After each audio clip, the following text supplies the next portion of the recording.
안녕하세요. 최근에 카타르 경제 포럼에서 일론 머스크 인터뷰가 있었잖아요. 아, 네네. 봤습니다. 흥미롭더라고요. 네. 그거 당신이 보내주신 자료 좀 보고 오늘 저희가 핵심만 딱딱 짚어보려고 합니다. 뭐 테슬라부터 스페이스X, 또 XAI, 뉴럴링크까지.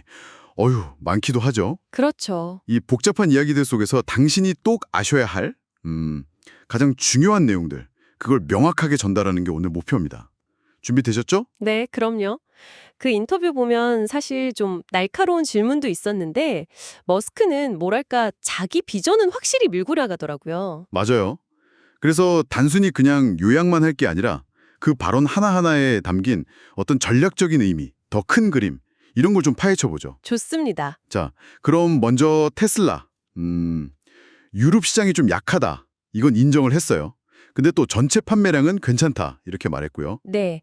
일부 판매 감소는 모델 Y가 워낙 잘 나가서 그렇다는 분석도 있고 또 자기 이미지가 영향을 줬다는 말도 했죠. 그렇죠.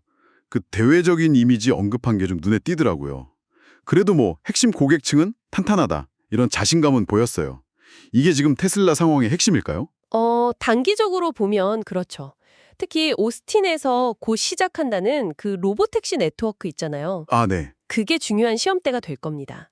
근데 더 길게 보면 역시 그 비지도 완전 자율주행, 그러니까 FSD 기술 확장이 제일 중요해요. FSD요. 네, 운전자 개입이 거의 필요 없는 단계로 가는 거.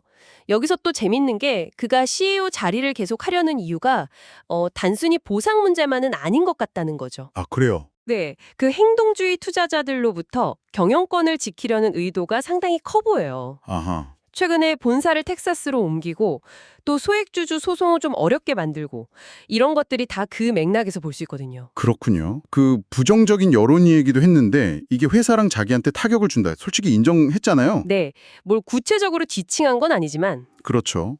근데 예전에 실적 발표 때 보면 뭐 현 미국 행정부와의 관계라든가 아니면 그 도지코인 관련 활동 이런 게 브랜드 이미지에 영향을 준다고 했었잖아요. 맞아요. 그런 걸 보면 그의 발언이나 행동이 실제 사업에도 영향을 미치고 있다. 뭐 이렇게 볼 수 있겠죠? 당신이 테슬라의 방향성을 보실 때 이 점도 한번 생각해 보셔야 할 것 같아요. 네. 다음은 스페이스X로 넘어가 볼까요?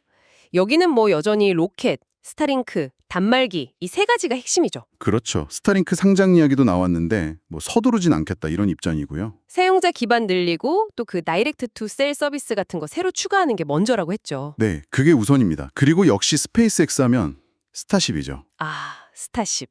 화성 식민지화 계획의 핵심. 바로 그겁니다. 스타쉽의 그 완전한 재사용성 확보, 이게 다음 목표인데 이게 만약 성공하면 우주로 가는 비용이 정말 말도 안 되게 낮아지는 거거든요. 획기적이겠네요. 그렇죠. 그럼 이제 달이나 화성 가는 게 훨씬 쉬워지고 결국 인류를 다행성 종족으로 만들겠다는 그 비전, 거기에 한 발짝 다가가는 거죠.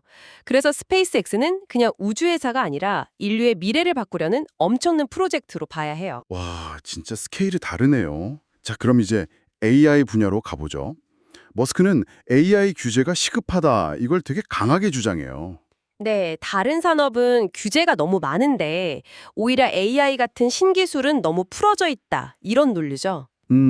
여기서 그의 주장이 단순히 안전 문제만은 아닐 수도 있다는 점을 좀 봐야 하는데요. 물론 그 인공 일반지능 AGI 있잖아요. 네, AGI. 그게 인간 통제를 벗어날 수 있다는 위험, 이거에 대한 우려가 분명히 있어요. 근데 동시에 규제가 도입되면 후발주자들한테는 그게 또 진입 장벽이 될 수도 있거든요. 아, 그런 전략적인 측면도 있을 수 있겠군요. 그렇죠. 그가 오픈 AI가 막 영리적이고 폐쇄적인 모델로 바뀐 거 비판하는 것도 뭐 책임감 있는 AI 개발이라는 명분도 있지만 이런 맥락에서도 같이 생각해 볼 수 있죠. 이 규제 논의가 앞으로 AI 기술 방향에 큰 영향을 줄 테니까 이건 계속 주목하셔야 합니다. 네, 그렇군요.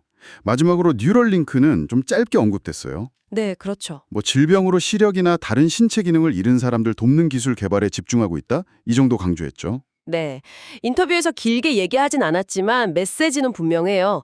이미 그 소통 능력이 제한된 사람들한테 새로운 길을 열어주고 있다는 거잖아요. 네.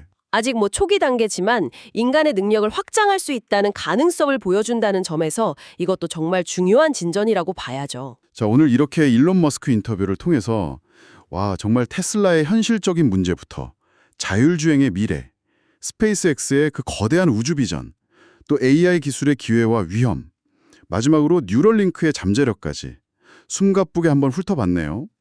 그래서 이 모든 게 당신에게는 어떤 의미가 있을까요? 결국 이 모든 엄청난 계획들의 중심에 한 사람이 있다는 거, 그게 핵심인 것 같아요. 자동차, 우주, AI, 뇌 컴퓨터 인터페이스까지. 정말 인류 미래를 바꿀 만한 핵심 기술 분야를 한 사람의 비전과 그 추진력이 끌고 가고 있는 거잖아요. 그렇죠. 여기서 이런 질문을 던져볼 수 있을 것 같아요. 이렇게 광범위하고 혁신적이고 또 동시에 예측 불가능한 위험도 안고 있는 기술 발전을 단 한 사람의 영향력 아래 두는 것이 과연 장기적으로 인류에게 어떤 결과를 가져올까? 정말 중요한 질문이네요. 네. 이 질문에 대한 답은 아직 없죠. 앞으로 계속 지켜봐야 할 문제고요. 이 점을 한번 깊이 생각해 보시면 좋겠습니다.